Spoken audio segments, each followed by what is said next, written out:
नमस्कार. तर आज आपण बघणार आहोत महाराष्ट्रीयन फेमस मासवडी. तर याच्यासाठी मी घेतली आहे इथं खोबरं भाजायला सुकं खोबरं लागतं.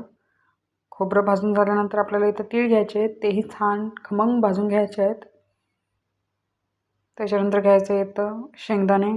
तुम्ही कच्चे पण घेऊ शकता, मी इथं भाजलेलेच घेतले. भाजलेले असतील तर थोडेफार भाजावे लागतील आपल्याला. याच्यानंतर त्याच कढईत घ्यायचे आपल्याला आलं, लसूण आणि कांदा. हाही छान भाजून घ्यायचा आहे आपल्याला. याच्यानंतर हे सगळं मिक्सरच्या भांड्यात सुकं वाटण आधी वाटून घ्यायचं आहे. याच्यानंतर घातलेत मी याच्यात थोडे सुके मसाले, लाल तिखट आणि मीठ. हे आपल्याला थोडंसं बारीक करून घ्यायचं आहे. त्याच्यानंतर त्याच मिक्सरच्या भांड्यामध्ये आपल्याला घ्यायचं आहे कांदा, लसूण, आलं जे आपण भाजलं होतं आणि थोडीशी कोथिंबीर घालून वाटून घ्यायचं आहे. त्याच्यानंतर दोन्ही मिक्स करून घ्यायचं आहे आपल्याला. त्याच्यानंतर त्याच कढईत आपल्याला घ्यायचं आहे थोडंसं 2 चमचे तेल, थोडंसं जिरं टाकायचं आहे. जिरं छान तडतडलं की आपल्याला इथं घालायचं आहे आलं, लसूण आणि मिरचीचा ठेचा. हे छान परतून घ्यायचं आहे. त्याच्यानंतर आपल्याला थोडं थोडं ॲड करायचं आहे पाणी त्याच्यात.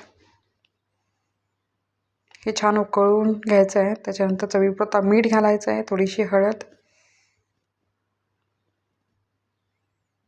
त्याच्यानंतर मी इथे 1 वाटी बेसन घातलं आहे. बेसन छान परतून घ्यायचं, 2 मिनटं वाफेवर शिजवून घ्यायचं.